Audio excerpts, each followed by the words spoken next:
sur le podcast Bien dans ta boîte, je suis Laura Besson, coach, formatrice et autrice.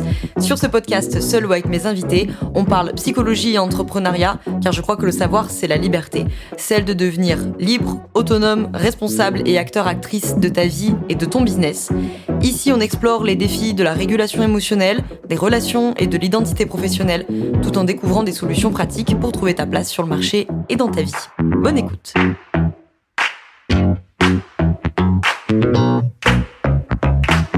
Bonjour à toi, bienvenue dans ce nouvel épisode du podcast Bien dans ta boîte.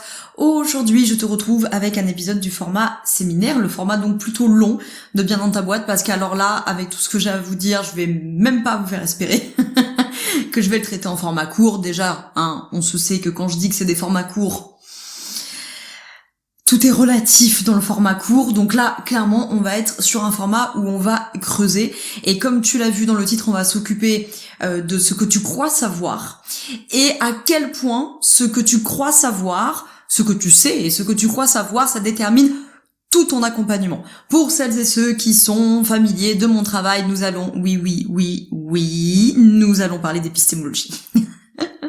Alors pour celles et ceux qui sont peut-être un peu moins coutumiers de mon travail ou peut-être qui me découvrent aujourd'hui, sachez que, pour la petite blague, il y a quelques années, j'ai psychotraumatisé mes élèves de formation avec les constructions du monde. Donc il y a quelques années, j'avais le droit à ça à chaque fois. Il y avait beaucoup de questions sur les constructions du monde, sur ce concept de Moni El-Kaïm. Il y avait souvent un petit peu cette blague qui revenait. Le chapitre de mon livre sur les constructions du monde, il avait été partagé en story et tout. Bon, il y avait eu un peu ce truc-là. Eh bien, maintenant, nous sommes dans un nouveau chapitre de Bien dans ta boîte, puisque maintenant, c'est l'épistémologie. Voilà. Je psychotraumatise tous les élèves de, j'allais dire de la formation posture, mais pas que dans celle-ci, même si c'est notamment dans la formation posture qu'on creuse beaucoup plus ce sujet. J'arrive pas à parler ce matin.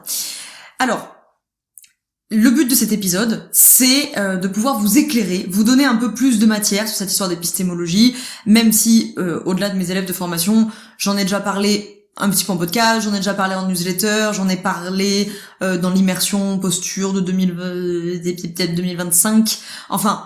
Bref, j'en ai déjà un petit peu parlé, mais c'est vrai que j'ai pas encore consacré un épisode de podcast vraiment entier à vous présenter c'est quoi l'épistémologie, vous donner concrètement des exemples, qu'est-ce que ça change dans la pratique, pourquoi c'est important de se mettre au clair là-dessus, blablabla. Donc c'est ce qu'on va faire aujourd'hui dans cet épisode, c'est pour ça que clairement il prendra pas 10 minutes, ça c'est clair, mais il va être très important et très riche. Donc premier point qu'on verra aujourd'hui, c'est quoi cette histoire d'épistémologie concrètement. Deuxième point, pourquoi c'est important quand on est pro de l'accompagnement de s'occuper de cette histoire. Troisième partie, je vous donnerai des exemples avec des différences d'accompagnants. Vous voyez, genre on va essayer de comparer sur un cas, eh bien l'accompagnant épistémologie A versus l'accompagnant épistémologie B. D'accord, je vous ai fait trois duels entre guillemets, trois versus comme ça pour que vous puissiez, pour que ce soit un peu plus concret et que vous voyez surtout concrètement qu'est-ce que ça change et surtout combien ça change la pratique d'accompagnement. Et quatrième partie de cet épisode, comment on fait quand on est pro de l'accompagnement, du coup, pour l'éclairer cette épistémologie, ou enfin même d'ailleurs si vous n'êtes pas pro de l'accompagnement que ça vous intéresse, pour savoir de quelle épistémologie on relève.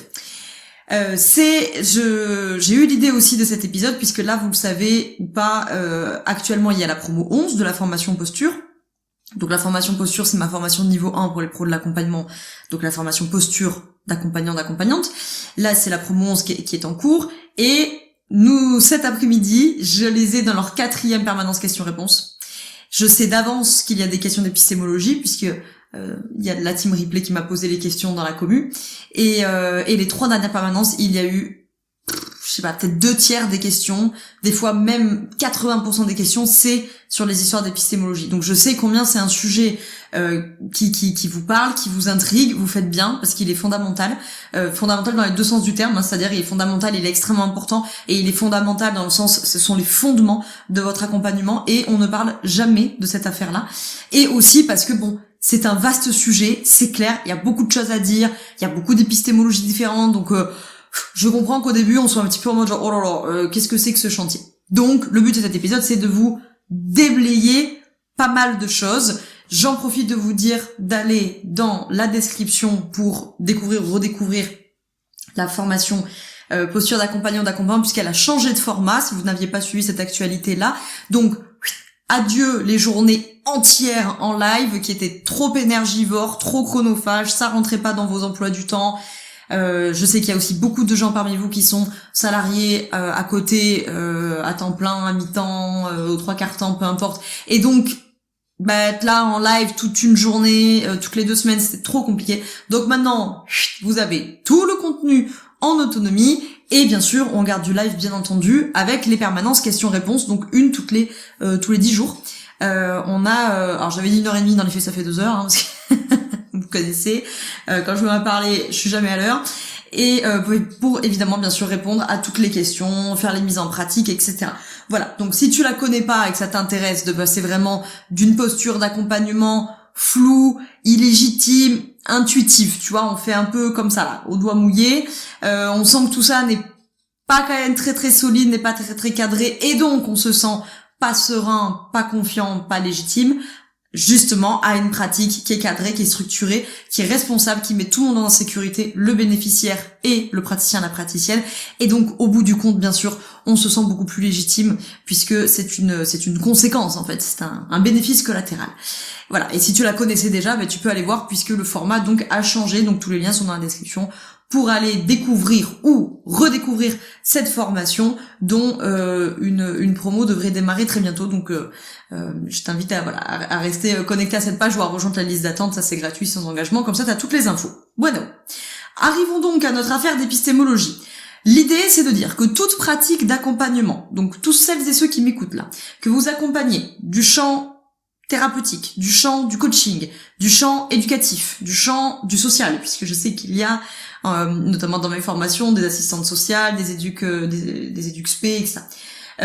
Ou même du champ organisationnel, puisqu'en formation j'ai aussi des RH, des fois des managers. Bon, toute pratique d'accompagnement, elle repose explicitement et souvent implicitement sur des présupposés épistémologiques. Donc, ces présupposés épistémologiques, en fait, ils vont déterminer la manière dont toi, praticien ou praticienne, tu conçois la connaissance, dont tu conçois la réalité, dont tu conçois le sujet que tu es en train d'accompagner et les processus de changement de ton bénéficiaire. Je vous rappelle, ou je vous dis pour celles et ceux qui me découvrent, je dis praticien, praticienne pour englober tout le champ, les thérapeutes, les coachs, les sophrologues, les naturopathes, et je dis bénéficiaire pour pas dire à chaque fois client/patient, parce que sinon c'est trop long. D'accord? Donc praticien, praticienne, bénéficiaire. Voilà. Donc pourtant, le problème en fait, c'est que ces fondations, tu vois, c'est vraiment c'est même pas les briques, c'est avant ça. Tu vois, moi il y a une métaphore que je donne souvent à mes élèves de la formation posture pour parler de leur accompagnement, et ça, si tu connais mon travail, je suis sûre que tu m'as déjà entendu en parler, c'est la maison entre guillemets d'accompagnement, d'accord? C'est de dire que la base de votre accompagnement, c'est la posture, et vraiment la posture, c'est le terrassement, c'est les fondations, et comme je dis tout le temps, la posture, le cadre, c'est le terrassement, c'est les fondations. Donc si on construit sur des sables mouvants, on n'est pas rendu. D'accord. Les outils, c'est la couleur des volets, c'est est-ce qu'on met des tuiles ou de la paille sur le toit, c'est ça dans la métaphore. Donc je suis pas en train de dire qu'ils sont pas importants, ils ont quand même leur importance, mais c'est pas la base de votre accompagnement, d'accord. L'épistémologie dans ma métaphore, c'est l'adresse postale en fait. Vraiment, l'épistémologie, c'est t'habites où. C'est la réponse à t'habites où? J'habite à telle adresse, d'accord? Eh bien là, c'est la même chose. Dans ton accompagnement, t'habites où? J'habite en telle épistémologie.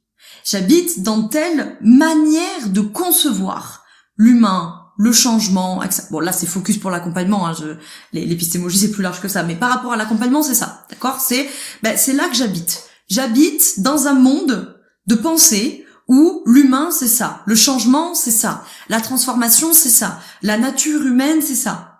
Vous voyez, toutes ces questions-là, elles sont pas vite répondues, vous voyez ce que je veux dire, C'est des questions fondamentales, et du coup, ces fondations-là de votre pratique d'accompagnement, souvent, elles sont implicites. C'est bien là le problème. Implicites, c'est-à-dire des fois, elles sont même pas du tout questionnées. C'est-à-dire qu'on a démarré avec des implicites qui, la plupart du temps, sont des héritages déjà de la culture dans laquelle on a grandi, et qui sont souvent des héritages des formatrices qu'on a eu avant, donc éventuellement des professeurs, des professeurs d'université si on vient d'un parcours universitaire, et puis des formateuristes qu'on a eu dans vos parcours de formation, en école de coaching, en école de naturopathie ou que sais-je.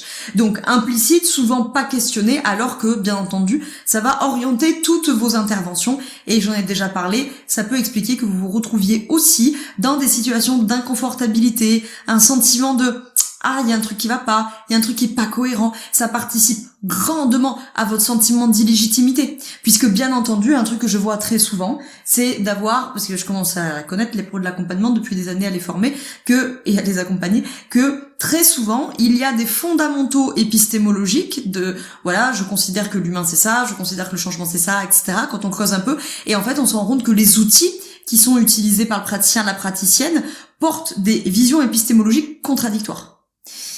Et ça, vous voyez, typiquement, c'est quelque chose, c'est pas, l'illégitimité, c'est pas toujours ça, mais clairement, si vous êtes dans cette situation, évidemment, qu'en bout de course, ce que vous allez ressentir, c'est l'inconfort, l'illégitimité, le manque de confiance, le manque d'assise, le manque de stabilité. Tu sens bien qu'il y a un truc là qui est pas cohérent et qu'on fait quand même rentrer des ronds dans des carrés, vous voyez.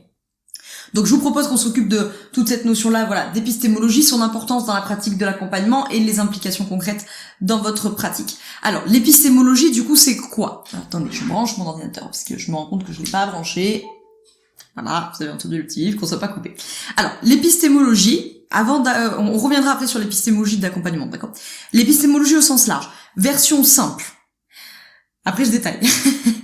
Pour la faire simple, l'épistémologie, c'est la manière, c'est la réflexion c'est la réflexion sur la manière, on va le dire comme ça, c'est la réflexion sur la manière dont nous construisons, dont nous justifions et dont nous validons ce que nous considérons comme du savoir. Une manière très très vulgaire, mais au moins on se comprend de le dire, c'est comment je sais ce que je sais. C'est ça l'épistémologie, d'accord? Donc l'épistémologie, elle désigne un champ de réflexion qui va porter sur les conditions de production, sur les conditions de légitimation et sur les conditions de structuration des savoirs. Elle va pas se limiter à une théorie de la connaissance abstraite, c'est vraiment une analyse des cadres de rationalité à partir desquels une réalité est rendue intelligible. Maintenant qu'on a dit ça, ça veut dire quoi en français? Ça veut dire concrètement, l'épistémologie, elle interroge ce que nous savons, mais elle interroge aussi, ça c'est la version entre guillemets très très résumée, c'est-à-dire que je vous ai dit, l'épistémologie c'est comment je sais ce que je sais, ok? Donc effectivement, quand on interroge son épistémologie, on interroge ce qu'on sait, mais on interroge aussi donc les modes de production du savoir, donc comment est produite la connaissance que j'ai, les critères qui permettent de distinguer le savoir de l'opinion, le savoir de la croyance, etc. Et bien sûr, les conditions de validité, de justification de ces connaissances. Donc, l'idée, c'est que, évidemment, toute connaissance que vous avez, et vous en avez beaucoup, vous en avez plein, notamment, par exemple, sur vos accompagnements, d'accord? Vous avez des connaissances sur la vie psychique, vous avez des connaissances sur votre spécialité, je sais pas moi, peut-être que vous êtes spécialisé de l'arrêt du tabac, peut-être que vous êtes spécialisé plutôt de, je sais pas moi, la santé globale, peut-être que vous êtes spécialisé du traumatisme, peut-être, bon, bref, d'accord. Donc vous avez plein de connaissances à ce propos, d'accord.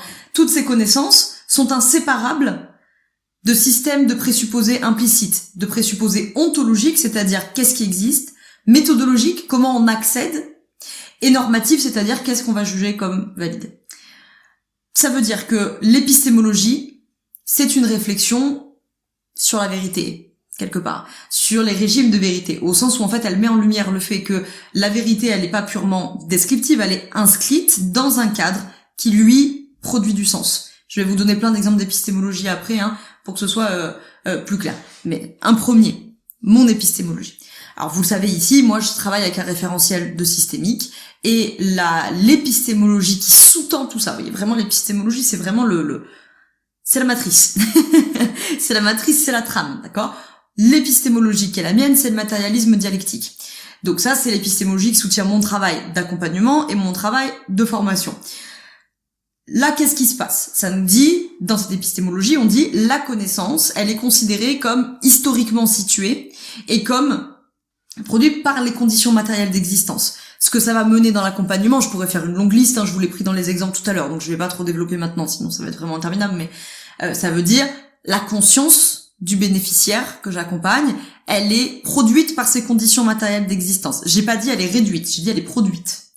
Donc, évidemment pour nous, les formes de savoir, elles ne sont pas neutres. Elles sont liées aux structures sociales, elles sont liées aux structures économiques, elles sont liées aux structures politiques dans lesquelles elles émergent. Donc, elles sont en lien dialectique à l'histoire avec un grand H. D'accord, c'est des allers-retours. Je fais pas trop le détail, j'en ai déjà parlé dans plein d'épisodes, vous irez retrouver ça si ça vous intéresse. Dans le champ de l'accompagnement, ça implique une conséquence majeure, c'est que ça n'existe pas une pratique neutre. D'accord? Toute intervention repose sur une épistémologie entre guillemets d'accompagnement, c'est-à-dire un ensemble structurant de présupposés sur la nature du sujet, donc du bénéficiaire, sur la nature du changement et sur la nature de l'humain ou des systèmes humains. À minima, comme je le dis toujours à mes élèves, notamment du niveau 1, je le répète souvent au niveau 2, parce que les piqûres de rappel ça fait pas de mal, vous devez être capable, en tant que pro de l'accompagnement, de me répondre à la question, à minima, c'est quoi le changement, la transformation? À minima. Puisqu'à minima, c'est le point commun de tous nos accompagnements. A priori, quand vous accompagnez quelqu'un, c'est bien qu'on va chercher à l'accompagner dans une transformation, un changement, vous appelez ça comme vous voulez, de lui, de sa nature, de sa situation, de son travail, de ses relations. Mais quand ils viennent vous voir, c'est qu'a priori, il faut que quelque chose change. Ou il y a un conflit, il faut qu'on règle ce conflit, ou tout du moins, il faut qu'on apprenne à le gérer. Bon, quoi qu'il en soit, il y a un changement, il y a une transformation. Donc, le strict minimum, c'est d'être capable d'expliquer c'est quoi le changement, c'est quoi la transformation. Et ça, l'air de rien, c'est pas si simple. C'est-à-dire, comment est-ce que je considère que l'humain se transforme? Parce que là, d'un coup, vous allez vite vous rendre compte que potentiellement, votre accompagnement, il est à côté de la plaque. Ça ne se fera pas pour tout le monde, bien entendu, mais j'ai déjà été témoin de ça, de quelqu'un qui me dit, en fait, moi je pense que voilà, le changement, la transformation, c'est nanana, et que du coup, tu te dis, ouais, mais du coup, là, ton accompagnement, il est pas du tout en phase avec ça. Tu vois, si tu considères, par exemple, que la manière de se transformer dans la vie en tant qu'être humain, tu considères que la manière de se transformer, c'est de trouver sa mission de vie, sa vérité intérieure, sa vocation. Ok? Épistémologie plutôt essentialiste, on y reviendra après. Tu me réponds ça, tu me dis, moi je pense que c'est comme ça qu'on se transforme, c'est comme ça qu'on change, d'accord? Et qu'on regarde ton accompagnement, et que les outils, les pratiques de ton accompagnement, c'est la question du choix.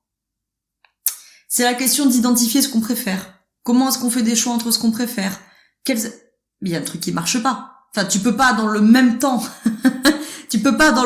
dire, par exemple, la mission de vie, si c'est dans le sens la vocation, tu vois, si tu dis la vocation c'est un appel de la mission de vie, un appel de Dieu, un appel du cosmos, peu importe, hein.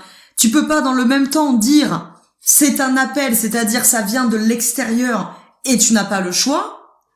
Et après, avoir des outils qui disent à ton bénéficiaire, tu as 100% le choix de choisir, donc maintenant choisis. Il y a un truc qui va pas dans ton affaire, là. Il y a un truc qui est pas cohérent. Deuxième partie de notre sujet du jour. Arrivons donc à l'accompagnement. En quoi, concrètement, c'est important dans l'accompagnement? Donc, dans les pratiques d'accompagnement et de la relation d'aide d'une manière générale, effectivement, ça va être structurant cette affaire d'épistémologie à plusieurs niveaux. Petit 1, la définition, j'ai commencé à en parler, de la réalité du sujet que vous accompagnez, du bénéficiaire, d'accord? Une épistémologie donnée, elle détermine ce qui est considéré comme réel, comme pertinent, comme vrai. Bon, par exemple, quand j'ai une approche épistémologique positiviste, je considère que c'est les comportements observables qui sont privilégiés, en tout cas on va dire ça comme ça, d'accord? C'est beaucoup le cas dans le coaching, par exemple. Vous voyez, par exemple, dans le coaching entre guillemets classique, si je peux dire ça comme ça, on va tout rendre observable et quantifiable. Okay, le bénéficiaire qui dit moi ce que je voudrais c'est de me sentir plus libre dans l'entreprise où je suis actuellement. Vraiment la question prototypique du coaching d'épistémologie positiviste, de 0 à 10, combien vous vous considérez libre aujourd'hui? De 0 à 10, à quel point c'est important pour vous, blablabla. Ça, vous voyez, vraiment, typiquement, c'est vraiment une question dont le fondement, dont le présupposé épistémologique est positiviste. C'est-à-dire, le réel est observable, le réel est quantifiable. Dans une approche, bon, je vais dire systémique. Alors systémique, c'est plus un référentiel, c'est pas une épistémologie, mais c'est pour vous donner des exemples. Évidemment, ça, vous le savez, on va considérer le bénéficiaire comme un élément d'un système qui est en interaction, enfin même de différents systèmes qui sont eux aussi en interaction. Enfin bon, voilà. Dans une épistémologie matérialiste dialectique, pour reprendre la mienne, eh bien du coup les conduites elles seront davantage reportées aux conditions matérielles du bénéficiaire, aux conditions historiques et aux conditions sociales dans lesquelles le bénéficiaire il évolue et qui ont produit les conduites, ou tout du moins qui ont produit une partie de ces conduites, parmi lesquelles maintenant il va avoir la question du choix, de l'agentivité parmi les options, quoi, si je pourrais dire ça comme ça. Bon, en tout cas, vous comprenez bien ce que je veux dire, ça fait un moment que j'en parle. L'épistémologie, elle va influencer directement la manière dont vous posez le problème que rencontre le bénéficiaire. Ok. Évidemment, le deuxième champ d'influence, je peux dire ça comme ça, bah c'est vous. C'est sur la position, et notamment sur la posture, du praticien ou de la praticienne. Puisque évidemment que là aussi, vos fondamentaux épistémologiques, ils vont orienter la posture que vous allez travailler, développer et incarner en accompagnement. Que vous ayez plutôt une posture d'expert, si vous avez plutôt une posture d'expert, il y a plutôt un sous-bassement qui dit le savoir, il est objectif. Et donc il y a des gens qui l'ont et il y a des gens qui l'ont pas. Et l'extérieur aussi. Si vous avez plutôt une posture de facilitateur de processus entre guillemets, si vous avez plutôt une posture de co-construction avec le bénéficiaire, de co-construction, et là vous voyez c'est pareil, c'est de co-construction de sa réalité, de co-construction du sens qu'il donne à ce qu'il vit, de co-construction de son vécu intérieur. Vous voyez, encore une fois, hein, c'est à chaque étape, tout le monde ne pense pas la même chose parce que nous ne considérons pas vrai, valide, importante les mêmes choses. Donc l'épistémologie du praticien, de la praticienne, ça a un effet majeur, massif même, sur l'intégralité du processus d'accompagnement, déjà même dans les bases de la posture, d'accord, qui, encore une fois, elle aussi ne sort pas de nulle part. Je veux dire, la posture que vous avez actuellement dans votre profession, bien déjà elle dépend de cette profession. C'est-à-dire que nécessairement parmi vous, il y a certains, vous voyez, la posture de coaching, elle n'est souvent pas la même que la posture de thérapeute. Et au sein des thérapeutes, il y en a beaucoup parmi vous qui ont nécessairement, à un moment donné, des positions un peu plus d'expertise. Je pense par exemple aux naturopathes qui m'écoutent, d'accord ? Parce que à un moment donné, le bénéficiaire, il peut être dans la position de dire qu'est-ce que vous en pensez ? Qu'est-ce que vous savez là-dessus ? J'ai appris ça, est-ce que c'est vrai ? Vous voyez ? Et ça, par exemple, répondre à cette question d'un bénéficiaire, il y a vraiment une question épistémologique là-dessous. Est-ce que vous considérez que ce que vous savez, c'est vrai dans l'absolu ? C'est vrai parce que vous y avez accès par vos connaissances, la logique, le raisonnement. Est-ce que vous dites, moi, je sais que c'est vrai parce que je l'ai expérimenté. Vous voyez, première option, vous êtes plutôt rationaliste. Vous dites, moi, je sais que ce que je sais est vrai, ou tout du moins, ça tient la route parce que j'y ai accès par mes connaissances, par mes apprentissages, par ma logique, par mon raisonnement. Plutôt rationaliste. Peut-être que dans une deuxième option, vous pourriez dire plutôt, moi je sais que ce que je vous dis c'est vrai, ou tout du moins que ça tient la route parce que je l'ai expérimenté sur moi, sur mes bénéficiaires. Plutôt empiriste. Vous voyez, c'est partout en fait. Ça sort pas de nulle part, quoi. Je veux dire, votre posture, elle sort pas de nulle part. Même une réponse comme ça, elle dit quelque chose de votre épistémologie. Et puis bien sûr, le troisième champ entre guillemets qui va être très très impacté par votre épistémologie d'accompagnante, c'est l'intervention, bien sûr, en tant que telle. C'est-à-dire que les choix épistémologiques que vous allez faire, bien entendu, vont orienter déjà en premier lieu les outils que vous allez utiliser. Est-ce qu'on utilise des tests psychométrique ou pas? Est-ce que on est plutôt dans l'entretien? Est-ce qu'on est plutôt dans l'observation? Dans l'entretien, est-ce qu'on a des méthodes de relance entre guillemets classiques? Est-ce qu'on utilise du questionnement inductif ou pas? Est-ce que on fait de la médiation ou non? Est-ce qu'on utilise des tests projectifs ou non? Est-ce que on utilise des tests ou des outils qui relèvent plutôt de déterminer une vérité intérieure, déterminer une vocation? Je pense à l'ikigai par exemple. Vous voyez, l'ikigai, il a je prends cet exemple parce qu'il était très à la mode pendant très longtemps cet outil. Il a des fondamentaux épistémologiques. Voyez, là, le débat de cet épisode n'est même pas de savoir est-ce que c'est vrai, est-ce que c'est faux. C'est ça que questionne l'épistémologie. L'épistémologie, elle questionne pas est-ce que c'est vrai, est-ce que c'est faux. Elle te questionne toi de comment tu sais que c'est vrai. Pourquoi tu considères que, je reprends l'exemple de l'ikigai, mais ça tombe cet outil, je pourrais en prendre un autre. J'aurais beaucoup à dire sur les tests de psycho, par exemple, mais ça vous m'entendez souvent parler dans le niveau 1, on s'en parle. Mais je peux prendre un test de psycho pour changer. Prenons le MBTI par exemple, d'accord, qui est un lieu de conflit, on va dire ça comme ça, en psycho. Bon, très très très à la mode le MBTI dans les sphères RH, dev perso, blablabla. Pas toujours très bien vu en psy, ça dépend des référentiels de psy. Bon.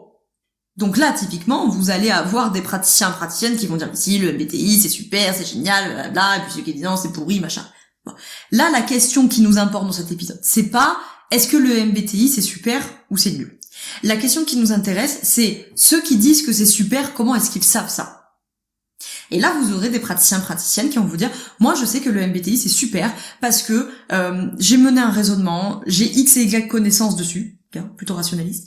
Vous allez avoir ceux qui vont vous dire moi, je sais que c'est super parce que je l'ai fait passer des centaines et des milliers de fois et que mon expérience m'amène à dire que c'est super. C'est plutôt un empiriste, vous voyez ce que je veux dire? Dans ceux qui détestent le MBTI, il y a ceux qui vont vous dire moi je déteste le MBTI parce que le MBTI il part du principe que il y a une nature innée chez les gens et qu'il faut et qui permettrait de dire ah machin il a la nature INGPI je sais pas quoi là et l'autre il a la nature EKW machin. Vous voyez? Donc là vous êtes plutôt sur des accompagnants qui sont plutôt des anti-essentialistes. D'accord ? Après, parce qu'ils peuvent être existentialistes, parce qu'ils peuvent être autre chose, bon, on verra ça après, mais en tout cas, ils sont plutôt anti-essentialistes, ce qui est mon cas, c'est-à-dire qui ont plutôt un problème avec le fondamental épistémologique qui est de dire nous ne croyons pas que les humains en face de nous ont une nature fixe. Bon, je pourrais donner plein d'exemples, mais c'est ça que je voulais illustrer, d'accord? Donc évidemment, vos choix épistémologiques, ils influencent bien sûr les outils que vous allez utiliser, bien sûr. Ils influencent les objectifs de l'accompagnement. Ils influencent bien sûr, ça je l'ai déjà dit, mais je réinsiste parce que c'est très important, la définition du changement, la définition de la transformation. Je réinsiste là-dessus pour toutes celles et ceux qui viendront dans la formation posture cette année ou les années suivantes. Casser les pieds avec ça, c'est le minimum syndical de définition que vous devez être capable de donner. C'est quoi le changement / la transformation pour vous? C'est la base de votre métier, d'accompagner le changement, la transformation, donc ça serait quand même bienvenu d'être capable de dire ce que c'est. La temporalité, bien sûr, du travail. Bref, en tout cas, une épistémologie qui n'est pas explicitée, évidemment, elle peut conduire à des contradictions pratiques, je l'ai évoqué tout à l'heure. Par exemple, on peut prétendre adopter des épistémologies qui sous-tendent des référentiels systémiques, mais continuer à pratiquer avec une logique de causalité linéaire, par exemple. Là, vous allez vous retrouver en kikiné à un moment donné. J'ai donné l'exemple, évidemment, des outils. Celui-là, c'est le plus flagrant. C'est d'avoir une épistémologie et des outils. Cette épistémologie, on s'est jamais posé la question. Mais la plupart du temps, moi pendant des années, je me suis pas posé la question non plus, déjà parce qu'on ne s'en parle pas de ce concept-là. Moi, je suis un produit de la faculté, on pourrait dire c'est un truc de branlette intellectuelle de la fac. On m'en parlait pas non plus à la fac. Ça a peut-être changé depuis, mais à la fac de psycho, je précise. Donc tu peux te dire que quand même, ça aurait pu avoir 2-3 intérêts. Bref, donc évidemment que nos épistémologies après en pratique, elles sont souvent implicites,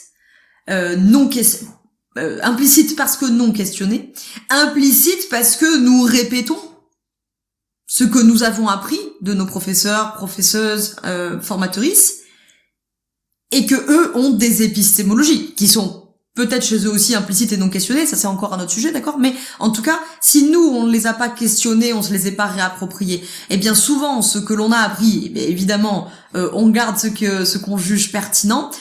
Ce qu'on juge pertinent, la plupart du temps, c'est bien que du coup, il y a une épistémologie implicite, on est d'accord? Mais vous l'avez pas explicité, vous l'avez pas questionné, vous l'avez pas explicité. Bon, alors du coup, la plupart du temps, on reproduit les épistémologies de nos formatrices. Premier problème, beaucoup d'entre nous, c'est mon cas, et je sais que c'est le cas de beaucoup d'entre vous, nous avons beaucoup de formations. Beaucoup. de formation. Et donc, nécessairement, des épistémologies contraires. Moi, j'ai clairement, je sais pas, la moitié de mes formations dont les fondamentaux épistémologiques sont contradictoires entre eux. D'accord ? Parce que, vous voyez, je peux vous donner un exemple. J'ai une certification. Je vais pas vous faire toute la liste, c'est très long. Mais dans mes certifications, il va y avoir par exemple une certification psychologie positive.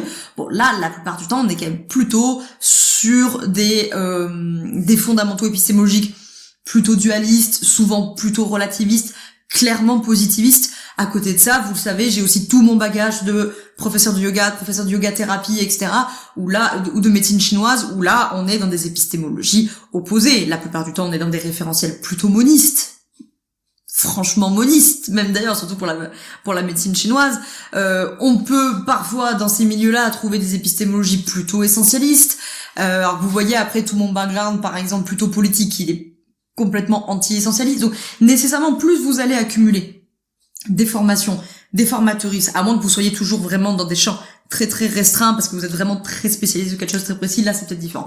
Mais je sais que il y en a beaucoup parmi vous qui m'écoutent, qui comme moi ont du bagage assez large, voilà, où on est allé un peu piocher, faire notre petite boîte à outils dans différents trucs, et donc vous accumulez des épistémologies qui sont contradictoires. Et donc un outil ici, un outil là-bas, un outil ici, un outil là-bas, et ça c'est ce que je dis souvent en formation, en atelier ou quoi que ce soit, c'est qu'en fait vous avez un espèce de patchwork. Un espèce de patchwork où on a des relances positivistes, des outils essentialistes, un soubassement matérialiste, voilà.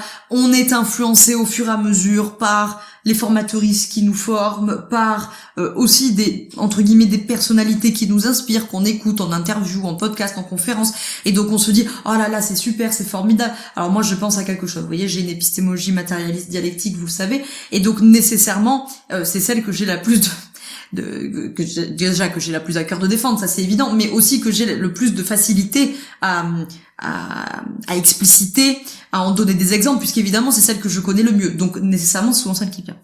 Et donc ça m'arrive souvent d'avoir des élèves ou des proches de bien dans ta boîte qui sont séduites ou tout du moins intriguées par l'épistémologie matérialiste dialectique, parce que forcément, en force d'en entendre parler, évidemment, celles et ceux à qui ça ne parle pas du tout, en fait, de toute façon, ils ne viennent pas dans mes ateliers, mes formations. Donc, nécessairement, vous voyez que j'ai bien sûr en formation une très grande majorité d'élèves qui sont pas des matérialistes dialectiques, bien entendu, mais j'en ai une certaine quantité qui sont soit convaincus, soit certains qui sont curieux, j'irais bien voir un peu mieux ce que c'est. Bon. Sauf que, la majorité du temps, les formations antérieures sont tout à fait contradictoires à cette épistémologie. Soit parce qu'on vient d'écoles de coaching et qu'on est la plupart du temps dans des épistémologies franchement positivistes, que nous avons relativement en horreur, soit on vient de milieux un peu plus thérapeutico-spirituels et souvent les fondamentaux sont essentialistes. Le matérialisme dialectique est totalement anti-essentialiste. Vous voyez ce que je veux dire ? Donc, ce que je veux dire, c'est que des fois, on se retrouve du coup avec un patchwork parce que, au fur et à mesure des formatrices ou de nos découvertes ou de nos formations, on rajoute des trucs, on rajoute des outils, et puis après, on se dit ah ouais, tiens, machin, j'aime beaucoup comme il parle, j'aime trop ses analyses, je trouve que ça tombe bien et tout, donc je vais aller gratter aussi un peu. Ce patchwork-là, très intéressant, très stimulant, très tout ce que vous voulez, méga bordel. Méga bordel pour vos bénéficiaires qui peuvent se retrouver avec un sentiment de je comprends rien parce qu'à un moment donné vous pouvez très bien les poser dans des situations qui sont complètement paradoxales où ils sont en mode genre je comprends pas, moi il y a 2 séances elle me disait que blablabla et puis maintenant j'ai un exercice qui me dit que blablabla, enfin il y a un truc qui va pas, vous voyez ce que je veux dire. Je peux vous donner un autre exemple avant qu'on arrive justement au versus des accompagnants.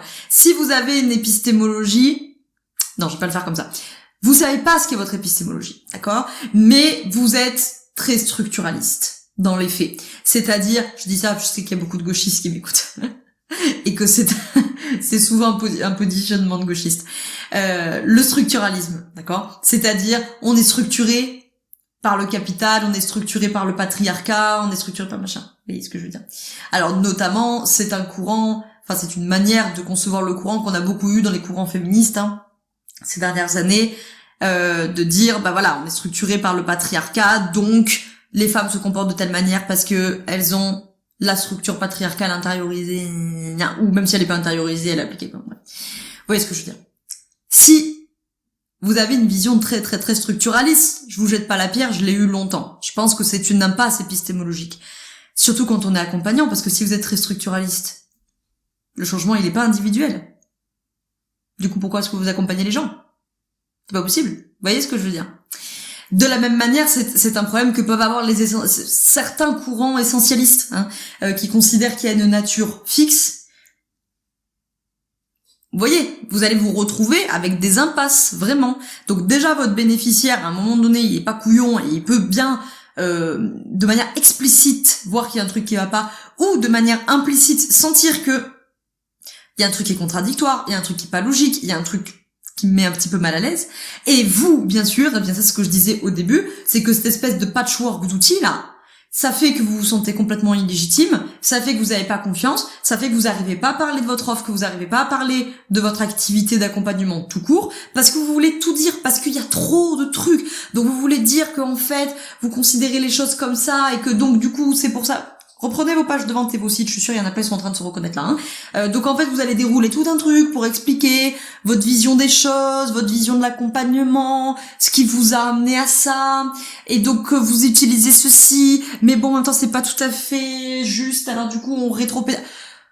Et donc du coup vous l'expliquez qu'en fait du coup comme vous aviez telle vision, bah du coup vous avez fait une formation, mais que du coup après vous avez changé de vision, donc du coup vous avez fait une autre formation. Alors c'est vrai que du coup la formation 2 elle est pas tout à fait cohérente avec la formation 1, mais en fait vous inquiétez pas, en fait il y a une logique, parce qu'en fait pour ça il y a un outil 3. Waouh là là, genre personne comprend rien. Genre vraiment personne ne comprend rien, vous en premier d'ailleurs, soit dit en passant, et du coup vous n'arrivez pas à expliciter simplement, moi je considère que l'humain c'est ça, qui se transforme de telle manière. Et donc, en toute logique, voici mon accompagnement. Voilà, point, stop, terminé. Non, là, il y a un patchwork, donc vous voulez tout nous expliquer, tous les outils, blablabla. Voyez votre maison d'accompagnement, la métaphore que j'ai pris au début. Donc, vous êtes en train de me présenter la maison, et du coup, vous êtes obligé de m'expliquer qu'en fait, il y a une façade en briques. Alors, la façade sud, en fait, finalement, on l'a faite en pierre, parce que c'est rien. Et bon, alors c'est vrai que le toit, là, de ce côté-là, il est en tuile. Alors, de ce côté-là, on l'a fait en paille, parce qu'en fait, ça allait mieux avec les volets rouges. Alors, effectivement, les volets rouges, c'est pas comme ça pour une façade. De l'autre côté, ils sont bleus. Comprenez bien que déjà pour vous, c'est pas simple, mais alors pour un bénéficiaire en face qui potentiellement est lui dans une période de vulnérabilité, dans une période peut-être de perte de sens, peut-être dans une période où il est complètement perdu, à quel moment vous donnez des repères à ce bénéficiaire qui est déjà dans un flou artistique, Nous allons arriver donc maintenant dans notre troisième partie avec des exemples accompagnant A versus accompagnant B, pour comme ça vous présentera quelques épistémologies au passage, et puis comme ça vous verrez concrètement les différences, même si j'ai commencé un petit peu au gré comme ça de donner plein d'exemples. J'en profite avant ça de vous dire ou de vous rappeler que tous les mois et demi, je fais des cercles de pratique, c'est gratuit, paniquez pas, sur la communauté Bien dans ta boîte, les liens sont dans la description. La communauté Bien dans ta boîte est gratuite et les cercles de pratique sont gratuits. Voilà. Donc, ces cercles de praticiens-praticiennes, c'est tous les mois et demi. Toutes les infos sont sur la commu. C'est en live sur Zoom, entre midi et 2, et c'est un espace totalement gratuit où vous pouvez venir poser vos questions, amener vos cas, on fait des petits points, voilà, de posture, je réponds à vos questions et compagnie. C'est tout à fait gratuit, c'est limité à 5 personnes pour que ça tienne dans 1 heure par cercle. Donc, si vous voulez nous rejoindre, c'est avec grand plaisir, il suffit de rejoindre la communauté Bien dans ta boîte. Le lien est dans la description, la communauté elle est gratuite elle aussi, et il y a plein d'autres choses évidemment sur la communauté. Ça permet aussi d'avoir les ateliers, les cercles de pratique bien sûr, d'en avoir les replays, ça permet d'échanger bien sûr avec les autres, ça permet de sortir un petit peu des réseaux sociaux, n'est-ce pas? Ça fait de mal à personne, on est dans des espaces plus intimes où on peut plus échanger, il y a souvent des rendez-vous, il y a le club de lecture, machin, bref, vous irez voir ça tranquillement. Alors, je bois une petite gorgée d'eau parce que je suis en train de me dessécher. Là, je suis dans le même état qu'un raisin sec. Et on y va pour les exemples d'implication épistémologique en accompagnement. Premier exemple, on va prendre un accompagnant existentialiste versus un accompagnant essentialiste. J'ai essayé de prendre des épistémologies qui peuvent vraiment s'opposer pour que vous voyez les différences. On va prendre un cas d'un bénéficiaire qui présente des difficultés professionnelles récurrentes, d'accord? Donc il vient parce qu'il se vit comme en instabilité professionnelle, il dit qu'il a des échecs répétés et donc il a un sentiment d'insatisfaction chronique au travail. On va garder ce cas pour les 3 exemples. Premier exemple. Un accompagnant existentialiste versus un accompagnant essentialiste. La lecture essentialiste, elle dit que les difficultés là professionnelles de ce bénéficiaire, on peut les interpréter comme l'expression d'une nature stable du bénéficiaire. Alors, soit vous aurez vraiment les essentialistes premier degré, c'est-à-dire les traits de personnalité sont supposés fixes, il existe une nature fixe et innée du bénéficiaire. Dans l'accompagnement, les versions essentialistes que vous trouvez souvent, c'est le côté que la problématique elle est résoluble par l'accès à une vérité intérieure. Ok, tout le côté vérité intérieure, identification de vocation, de mission de vie, de l'appel intérieur, voilà, tout ça, ça réfère à l'idée qu'il y a une essence quelque part. Hein. Donc là, l'intervention, elle tend plutôt à une logique d'identification et d'ajustement du bénéficiaire à la dite vérité identifié ou tout du moins à l'essence dont il est question. Ce qui va pas du tout être le positionnement en face de l'accompagnant existentialiste qui lui, donc le courant existentialiste, vous savez, c'est Jean-Paul Sartre. Enfin, c'est pas que Jean-Paul Sartre, hein, mais je veux dire, c'est souvent lui la tête d'affiche, quand on a ça comme ça. Et une autre que vous connaissez très bien, c'est Simone de Beauvoir, qui dit « On ne naît pas femme, on le devient ». Voilà, ça c'est une phrase existentialiste. On ne naît pas femme, elle dit « Il n'y a pas d'essence de femme ». Ce n'est pas inné, ce n'est pas une naissance. On le devient par l'existence. Vous voyez, ça c'est une phrase existentialiste. Donc dans cette perspective existentialiste, le bénéficiaire, il est compris comme responsable de ses choix avec du libre arbitre. D'accord ? Donc ces difficultés professionnelles, elles ne seront pas du tout vues comme le premier accompagnant par une question d'essence de l'individu. L'existentialiste, il va voir ça comme ces difficultés comme relevant des choix du bénéficiaire, ses choix passés, ses choix actuels, ses choix futurs, de son rapport au sens des responsabilités, de son rapport aussi à sa propre liberté de choix, de construction d'autres choses professionnellement. Donc l'idée de cette intervention, c'est que on va pas chercher à corriger une nature ou à s'adapter à une nature fixe et innée. L'existentialiste, il est plutôt dans l'idée de reconfigurer le rapport du sujet à ses possibles, à ses choix et à ses marges d'action. Je vous prends un deuxième exemple, un positiviste versus un matérialiste dialectique. Alors, le positiviste, dans son épistémologie, la situation, elle est analysée à partir de variables qui sont observables et qui sont mesurables. Par exemple, un exemple que je donnais tout à l'heure, le niveau d'insatisfaction que vous vivez au travail de 0 à 10. Les compétences concrètes du bénéficiaire dans la perspective peut-être de chercher éventuellement un nouvel emploi. Les indicateurs de performance, d'accord ? Indicateurs de performance, ça c'est un truc qui va plaire à un positiviste parce que ça permet de quantifier et de mesurer le réel. Donc, dans cette épistémologie, le réel, il est supposé objectivable, indépendamment du contexte d'interprétation, et donc les causes, elles vont être cherchées de manière relativement linéaire. Donc là, évidemment, l'intervention de cet accompagnant plutôt positiviste, c'est plutôt optimiser les ressources, plutôt corriger les comportements. Versus un accompagnant matérialiste dialectique.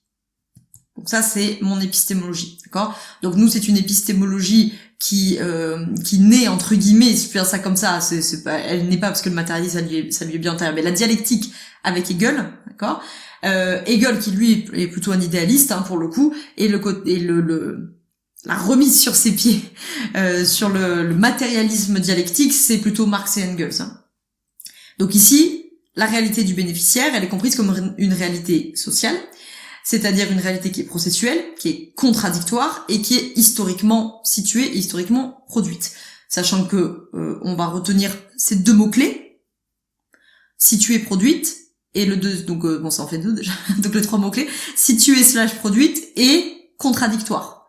Puisque la contradiction, ça va être notre centre de gravité, on va dire ça comme ça.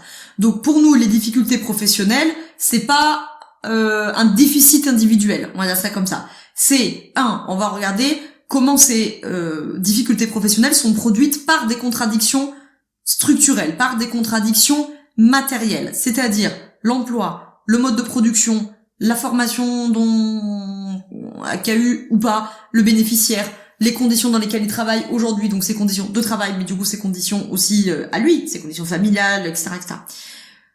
Comment ça s'inscrit dans les rapports sociaux de production et la dynamique historique, évidemment, qui va avec, d'accord ? Donc, l'accompagnement ici, il va plutôt s'orienter sur la compréhension des contradictions, parce que c'est ce que nous considérons comme motrice de la transformation. Donc, c'est parce que nous avons un rapport clair à c'est quoi la transformation, c'est la contradiction, enfin c'est la contradiction qui est motrice en tout cas, de la transformation, que du coup, nous allons être particulièrement attentifs et attentives à ces questions-là. Évidemment, également la lecture des déterminations structurelles et surtout de faire des mises en tension, des lectures qui mettent en tension les différents niveaux individuels, institutionnels dans ce cas-là de l'entreprise et politico-social. Donc là, nous, le problème, c'est pas qu'est-ce qui manque à l'individu, c'est qu'est-ce que les systèmes ont produit comme effet. Troisième et dernier exemple, on va faire un relativiste versus un constructiviste. Alors, un accompagnant relativiste, il considère que les différentes interprétations de la situation sont considérées comme équivalentes en valeur de vérité, dans la mesure où elles dépendent des points de vue, des expériences et des systèmes de référence qui sont propres à chaque acteur. D'accord ? Donc la lecture relativiste, il n'y a pas de piège, hein, ça porte son nom. Les relativistes, ils considèrent que la vérité, elle est relative. Voilà. Il n'y avait pas de piège. Hein. Donc ici, le bénéficiaire, ses difficultés professionnelles, elles peuvent être comprises comme des perceptions subjectives divergentes de la même situation, des récits individuels qui sont irréductibles les uns aux autres, des interprétations qui sont situées mais sans hiérarchie de validité forte. Donc dans ce cadre, comme il n'y a pas de lecture qui peut prétendre à une forme de primauté explicative sur les autres, l'intervention, elle consiste surtout à permettre la coexistence, la mise en dialogue de ces différents points de vue. Okay. En face, on pourrait avoir un constructiviste qui lui dirait non mais frérot, pas du tout. La réalité professionnelle, elle n'est pas considérée comme donnée indépendamment de l'observateur, elle est co-construite à travers des interactions, des communications et des cadres d'interprétation. Donc les difficultés professionnelles récurrentes du bénéficiaire, avec une lecture constructiviste, tu vas plutôt les voir comme, alors ça peut être des stabilisations interactionnelles dans le temps, ça peut être des boucles de rétroaction entre l'individu et l'environnement, ça serait déjà des systémiciens, mais vous avez des constructivistes plutôt de la culture entre guillemets, donc qui vont plutôt voir ça comme des constructions de sens qui sont partagées au sein de systèmes relationnels, d'organisation, de pairs, de hiérarchie, de culture, etc. Donc en gros, ici, l'accent, il n'est pas mis sur la pluralité des opinions en tant que telles, il est mis sur les processus par lesquels certaines interprétations deviennent dominantes, auto-renforcées, et que du coup elles structurent des comportements. Donc là c'est pareil, hein, les constructivistes, il y a pas de piège, ils considèrent que les choses sont construites. Voilà, il n'y avait pas de piège. Donc chez les constructivistes, vous comprenez bien, il y en a plein des constructivistes, hein, construits par le social, construits par la culture, bon, il y en a plein des constructivistes, mais c'est ça on considère que la réalité est construite. Donc l'intervention, elle vise à modifier les cadres de lecture et les patterns interactionnels qui produisent et qui maintiennent la situation problématique. Bon, ça c'était pour vous donner différents exemples. Vous avez bien compris que, bien entendu, par exemple, le relativiste n'est pas que relativiste, hein, la plupart du temps. Donc c'est juste pour vous donner un peu des exemples et que vous voyez vraiment comment ça va se repositionner. Vous voyez, quand je dis ça, je veux dire, par exemple, moi je vous dis, mon épistémologie, elle est matérialiste dialectique. Bon, d'accord, parce que c'est le terme, c'est l'appellation, c'est ce qui désigne mon épistémologie. Pour autant, entre guillemets, elle n'est pas que ça, dans le sens que, normalement, quand tu es dialecticien, tu considères l'indivisibilité du monde. Donc, normalement, tu es moniste. Hein. Donc, vous voyez, et donc, en fait, quand je parle de mon épistémologie, je dis pas à chaque fois comment je me positionne sur tous les continuums. Vous voyez ce que je veux dire? C'est pour ça que je vous dis, là, je prends des exemples, ils sont un peu caricaturaux, parce qu'évidemment que l'accompagnant relativiste, il est jamais que relativiste, il a d'autres présupposés. Mais c'était pour vous mettre en scène des tensions, pour que vous voyez la différence. Mais voilà, de la même manière, effectivement, moi, mon épistémologie, elle est résolument moniste, et je ne le précise pas tout le temps. D'accord? Parce que, une fois que j'ai dit moniste, j'allais dire, j'ai pas dit grand chose. J'exagère. Je suis déjà positionnée, donc l'épistémologie moniste, hein, c'est celle qui considère l'indivisibilité du monde, l'indivisibilité de l'univers, et donc, de fait, l'indivisibilité de l'être qu'on a en face de soi. Mais voyez, ça par exemple, ça a beaucoup d'implications, parce que là, je fais un exemple là-dessus. Donc l'épistémologie qui va s'y opposer, c'est le dualisme. Hein. Donc le dualisme, vous le connaissez chez Descartes, par exemple, dans le dualisme corps-esprit. Okay. Moi, j'ai une épistémologie moniste, entre guillemets, sans surprise, si vous me connaissez depuis un moment, parce que vous savez que moi, j'ai plutôt des pratiques holistiques. Donc, effectivement, le yoga, la médecine chinoise, etc., tout ça sont des pratiques holistiques, c'est-à-dire qu'ils considèrent que l'être qu'on a en face de soi, le bénéficiaire qu'on a en face de soi, il est indivisible. L'épistémologie moniste, elle dit pas juste l'être que j'ai en face de moi, il est indivisible. Ça veut dire que l'univers, le monde avec un M majuscule est indivisible. D'accord ? Parce que, et connectez votre cerveau, vous pouvez avoir un dualisme, et je sais que beaucoup d'entre vous sont contre, du bénéficiaire, c'est-à-dire un dualisme corps-esprit, par exemple, celui de Descartes. Alors je sais que beaucoup d'entre vous sont pas d'accord avec ça, moi non plus, mais par contre vous êtes peut-être dualiste ailleurs. Vous avez peut-être un dualisme Dieu, les hommes, par exemple. Vous voyez ce que je veux dire ? Vous pouvez avoir un dualisme ailleurs. Donc moi, mon épistémologie, elle est moniste, donc je considère l'indivisibilité du monde, ok ?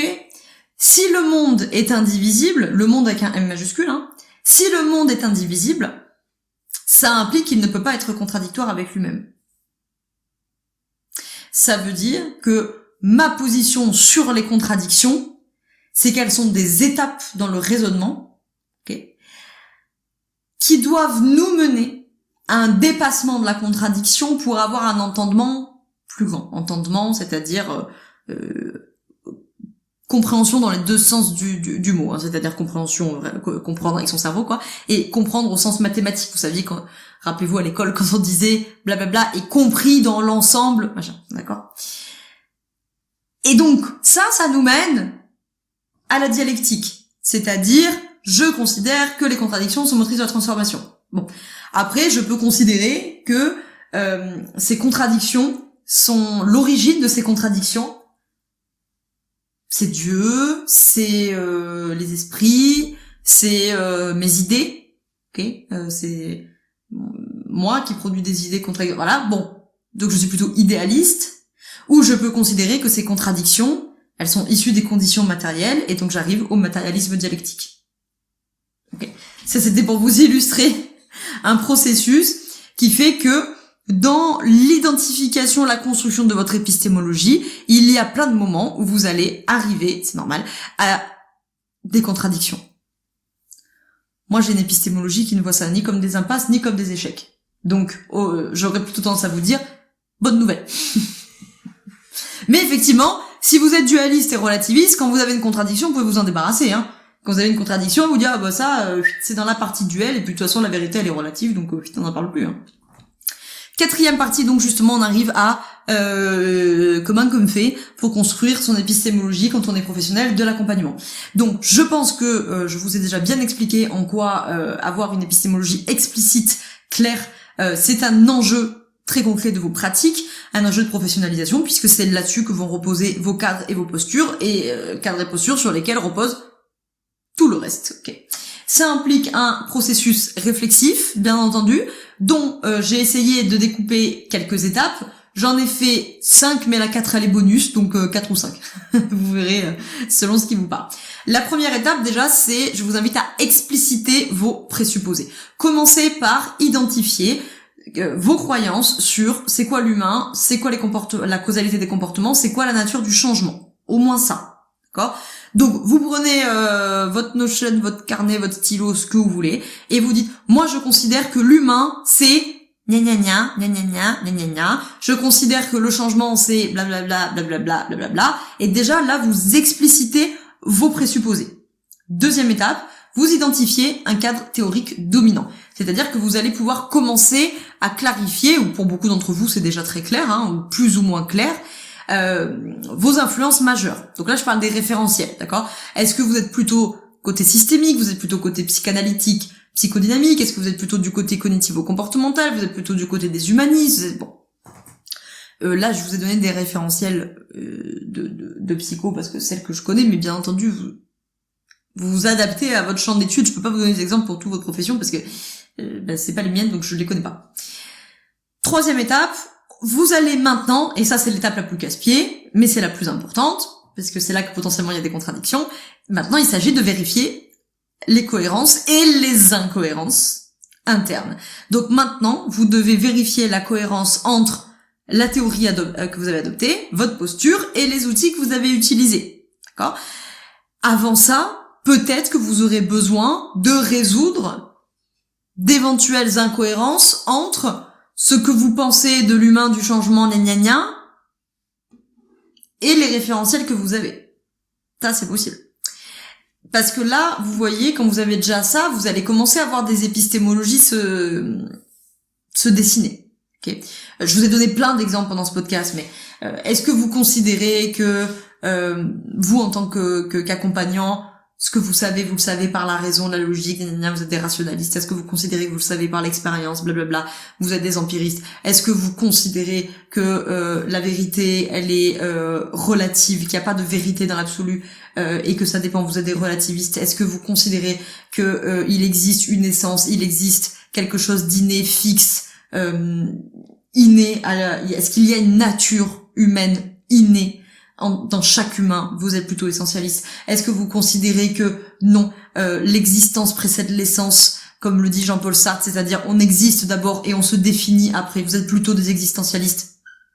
Bah, et après vient le moment, vient le moment où vous allez mettre tout ça, les définitions que vous avez données, les premières épistémologies que vous voyez se dessiner, votre posture, votre accompagnement, vos outils, vos référentiels, vous allez regarder tout ça et vous allez dire, alors maintenant c'est quoi qui coince, d'accord?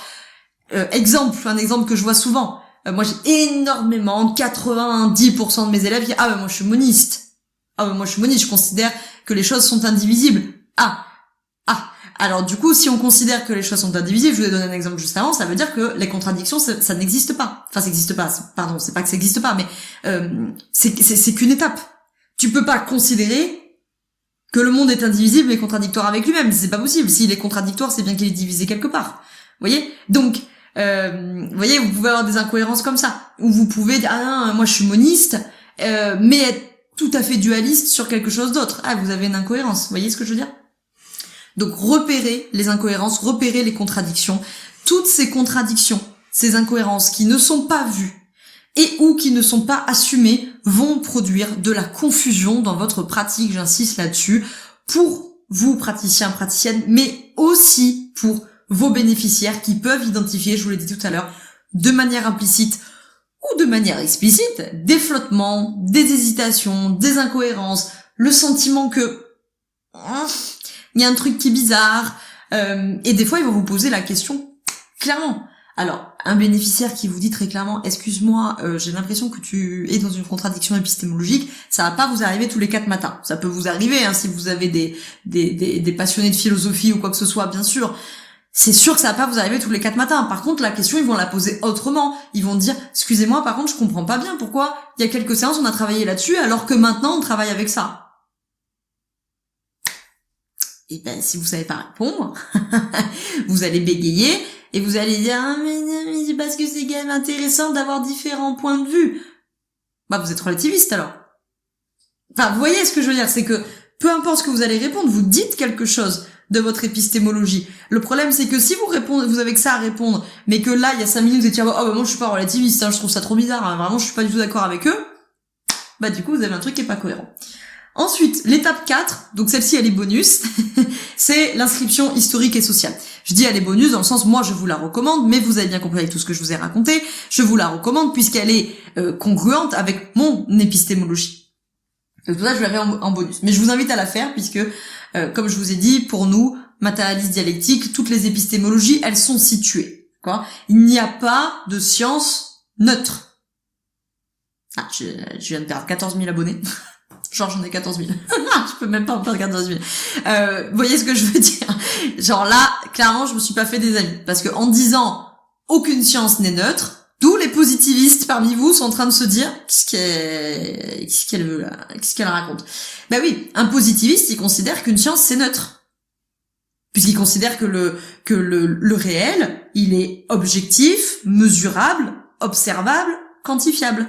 Donc la science ne fait que, entre guillemets, découvrir ça, l'expliciter, découvrir des lois universelles, découvrir des lois de la physique ou que sais-je, vous voyez. Bon.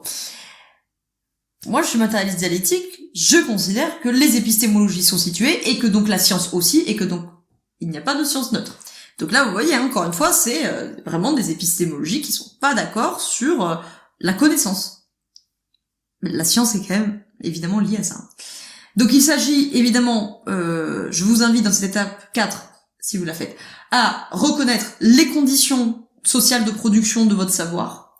Parce que évidemment, si votre savoir, il vient d'écoles privées, il vient de l'université, il vient de l'école au sens large, il vient de l'auto-formation, il vient de l'auto-formation des livres, de l'auto-formation d'internet, ce sont des conditions de production de votre savoir qui changent la donne. Parce que vous l'ayez appris par des gens peu connus, que vous l'ayez appris par des autorités dans leur domaine, que vous l'ayez appris par des professeurs d'université, tout ça y contribue. Que ce savoir, si par exemple vous pratiquez en France métropolitaine, comme c'est mon cas, vous pratiquez dans un pays, bon, capitaliste, j'ai envie de dire, comme le monde entier, mais capitaliste, certes, vous pratiquez dans un pays du centre impérialiste, vous pratiquez dans un pays du bloc occidental, j'entends par là l'Europe de l'Ouest, Amérique du Nord, évidemment que du coup, si votre savoir vient d'ici, il est, à mon grand désarroi, considéré comme plus légitime que si vous avez appris vos pratiques dans un pays du sud global, par exemple, c'est-à-dire de la périphérie impérialiste. Donc les conditions sociales de production de votre savoir, les rapports de pouvoir qui sont sous-jacents, je vais un peu en donner un exemple là, et les intérêts potentiellement véhiculés, bien sûr, hein, par certaines théories. À qui profite le clean, si je peux dire ça comme ça. Et 5e et dernière étape, ou 4e et dernière étape si vous avez sauté celle d'avant, c'est maintenant l'intégration réflexive et l'évolution. C'est-à-dire que une épistémologie, c'est pas un système qui est figé, c'est un processus évolutif. Au fur et à mesure de vos apprentissages, au fur et à mesure de votre pratique, eh bien vous allez accumuler des expériences, des connaissances, observer les résultats de vos interventions, et donc vous allez rencontrer des contradictions. Évidemment, qui, je vous le rappelle dans mon épistémologie, sont motrices de la transformation, donc on ne va pas les voir comme des impasses ou des échecs, mais par moment vous allez être dans une impasse temporaire, face à la contradiction de merde, là il y a un truc qui marche pas, là il y a un truc que j'arrive pas à expliquer, et là vous allez bien voir ce qu'on fait dans ces moments-là.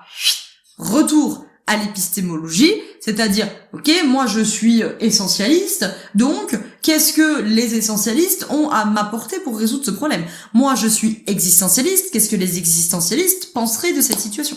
Moi je suis matérialiste dialectique, qu'est-ce que je ne vois pas comme lien dialectique qui du coup me laisse dans cette contradiction, que j'ai l'impression que c'est une impasse parce que j'arrive pas à dépasser cette contradiction.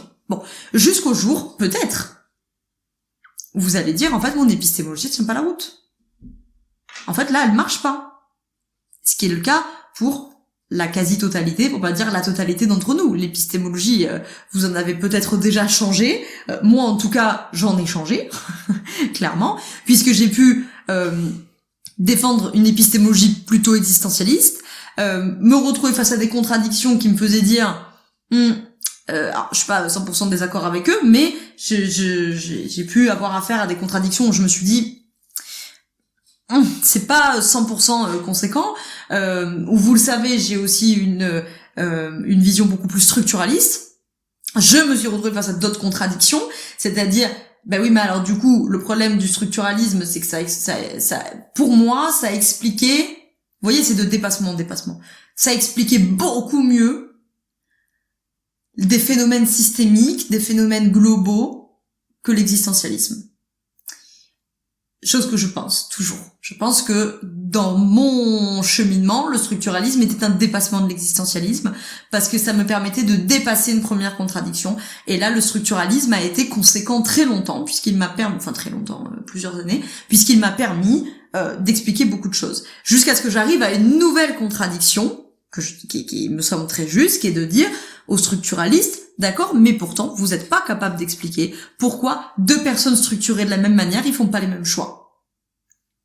Bah oui, en fait, le structuraliste, il peut pas répondre à cette question-là. Structuraliste dans le sens où je l'entends, puisqu'il y a différents courants là-dedans. Bon, pour moi, le problème de focus, la dialectique est un dépassement de cette contradiction qui fait que d'un côté, ils arrivaient à nous expliquer plein de choses de l'individu, mais à mon sens, ils passaient à côté de trop de choses systémiques. Dépassement par le structuralisme qui arrive à expliquer énormément de choses, mais qui se retrouve souvent dans l'impasse quand il s'agit d'expliquer des choix individuels. La dialectique, pour moi, a été un dépassement qui m'a permis d'expliquer pourquoi les deux sont vrais en même temps. D'accord, je vais plus s'appeler à la moniste qui est en moi. Et peut-être, comme ça, je me fous dans la sauce, vous me retrouverez les vidéos dans quelques années, peut-être qu'un jour je serai, jusqu'ici les contradictions que j'ai rencontrées, le matérialisme dialectique a été conséquent pour les expliquer, soit je voyais comment, soit je suis des fois allée rapatrier vers des confrères, des consoeurs, des camarades pour dire bah tiens j'ai cette contradiction, qu'est-ce que toi tu vois que je ne vois pas, ah ben si tu devrais aller lire tel concept des gueules, ah ben si tu devrais penser à tel concept, là à mon avis tu n'as pas vu la contradiction, tu l'as mal posé, l'énoncé il est mal ficelé, c'est pour ça que tu la dépasses pas. Bon, et elles ont été dépassées, peut-être qu'un jour je ferai face à une contradiction massive où je dirais mais en fait cette épistémologie n'est plus adéquate ou elle n'est plus suffisamment adéquate et il faut que j'en trouve un dépassement. Au même titre que le matérialisme dialectique est un petit peu un piège en l'appelant matérialisme dialectique parce que c'est un dépassement de la contradiction idéalisme-matérialisme. Bon, pour conclure notre épisode, parce que je crois que j'ai quand même dit pas mal de choses, je pense que vous avez compris, l'épistémologie, c'est vraiment le niveau fondamental, c'est-à-dire important et fondation, d'accord ? Le niveau fondamental, mais souvent implicite de toute pratique d'accompagnement. Elle structure la manière dont le praticien ou la praticienne perçoit la réalité, définit les problèmes du bénéficiaire et construit ses interventions. Donc c'est tout à fait majeur et c'est tout à fait total, c'est tout à fait globalisant. Donc rendre votre épistémologie explicite, ça relève pas juste de faire des exercices théoriques abstraits et de la masturbation intellectuelle, excusez-moi la vulgarité, c'est une exigence méthodologique, c'est une exigence philosophique, c'est une exigence de pratique, c'est une exigence presque éthique quelque part. En tout cas, c'est central pour toute pratique réflexive de la relation d'aide. Et voilà, et comme je vous le disais dans ma métaphore là de la maison d'accompagnement, l'épistémologie, c'est votre adresse postale, c'est-à-dire t'habites où ? Eh ben, t'habites où ? T'habites là. T'habites pas partout. T'habites pas et chez les essentialistes, et chez les existentialistes, et un peu chez les humanistes, mais en même temps les dialecticiens, je les aime bien, mais les relativistes aussi. Non, tu habites où ? Voilà.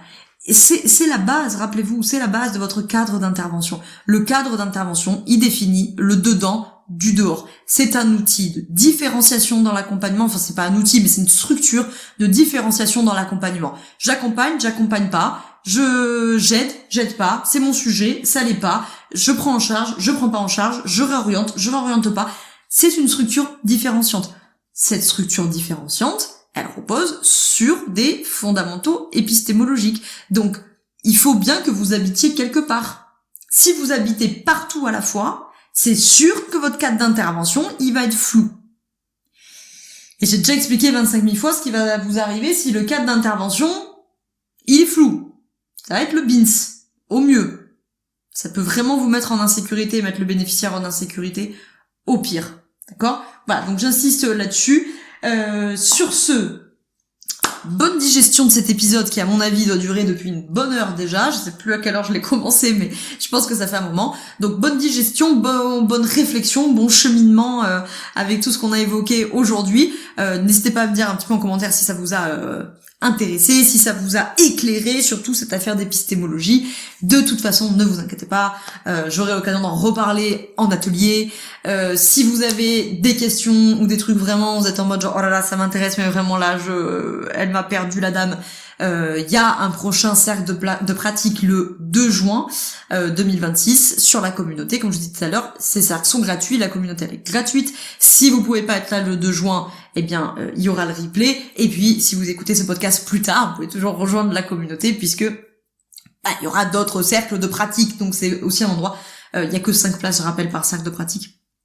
Vous pouvez venir, j'ai dit 2 fois venir. Je commence à fatiguer. Mon cerveau, il sait que c'est la fin de l'épisode, il est en mode genre, allez, merde, tu finis sans moi je me casse. Vous pouvez venir poser ce genre de questions. Et sinon, bien entendu, peut-être au gré des ateliers, je vous mettrai aussi le lien dans la description pour les ateliers satellites. Mais si vous êtes sur la communauté, c'est le plus simple, le plus efficace, puisque moi les ateliers, vous les voyez passer. Le prochain atelier, ça sera mi-juin, le 16 juin, je crois, qui est une introduction à la médecine chinoise. Voilà. Et puis sinon, bien entendu, dans la formation posture. Ça, au moins, comme ça, vous êtes au clair. Vous aurez tout vu, et pas que ça, parce que l'épistémologie, ça reste une petite partie de cette grosse formation à la posture d'accompagnant ou d'accompagnante pour ressortir de cette formation en sachant accompagner, comme je l'ai toujours, de A à Z, un bénéficiaire sans aucun outil. Après, vous me mettrez tous les outils qui vous font plaisir, si ça vous fait plaisir, mais vous êtes autonome, et vous êtes, du coup, confiant, confiante, sereine, légitime, assise en sécurité pour les bénéficiaires et pour vous, parce que vous savez mener des accompagnements avec votre posture, avec un cadre d'intervention qui est clair, que vous savez expliciter, vous savez vous en dire quelque chose, vous savez en dire quelque chose au bénéficiaire et vous savez le tenir. Surtout quand il est mis à mal par le bénéficiaire ou par les circonstances de la vie, ça peut bien sûr arriver. Bon, et ça c'est le principal, et pour arriver à faire ça, il y a quand même pas mal de choses à faire. L'épistémologie en premier lieu, mais s'il y avait que ça, ça serait déjà ça, mais il n'y a pas que ça à faire. J'espère que cet épisode vous a plu, et puis je vous retrouve dans 2 semaines pour le prochain épisode. Ciao ciao.